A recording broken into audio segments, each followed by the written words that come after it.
Happy Friday. Teresa just informed me this is the last Fitspo Friday because we're closed, and I didn't realize that. So you'll probably see in my mug the next couple of Thursdays because I still have some things that I want to roll out with the Distinctive Life Journal so we can continue laying our foundation for our goals for 2022. So if you remember last week, it was all about getting your why, getting really clear on your core values.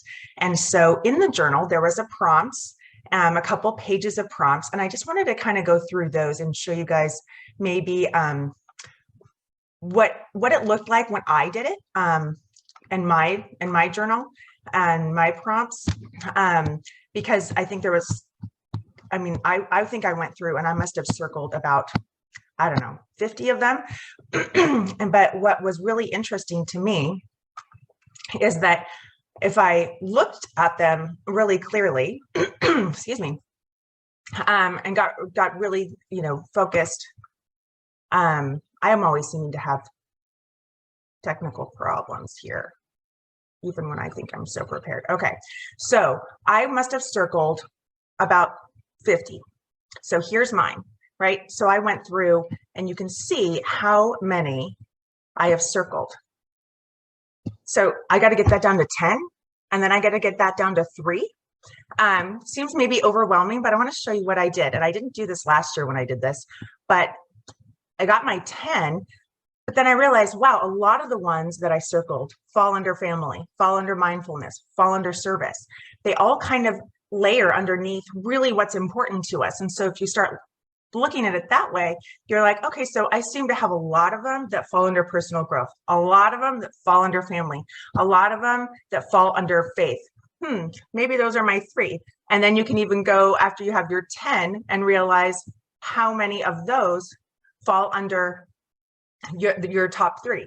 So once you get your core values, you're halfway there, more than halfway there on laying the pathway to developing your goals. And what I want you to do next, did this switch to the other screen now? Will you be? Can you guys see that? Okay.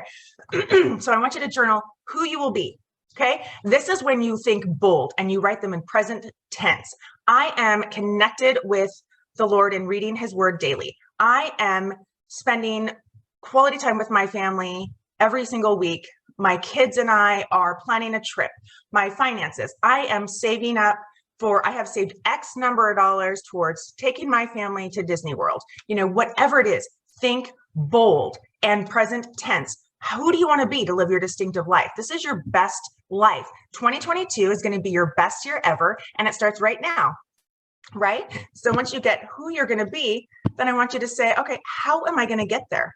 Do I need to learn a skill? Do I need to find somebody who has done it before and get some coaching or some mentorship? Do I need to reach out to a friend and grow a relationship? What are my strengths? What are my weaknesses? And how can I cultivate those? So once you get this down, you're able to start then putting them into SMART goals and developing a real actionable plan so you can start now. And so this time next year, you're going to be high-fiving yourself, high-fiving your friends, your family, because you have crushed the year. So I will see you guys back next week on Thursday to continue making these goals SMART goals and, identifying how you're going to get there. So with that, happy Friday, happy last day of school for the year. And I'll see you next week. As always, be distinctive.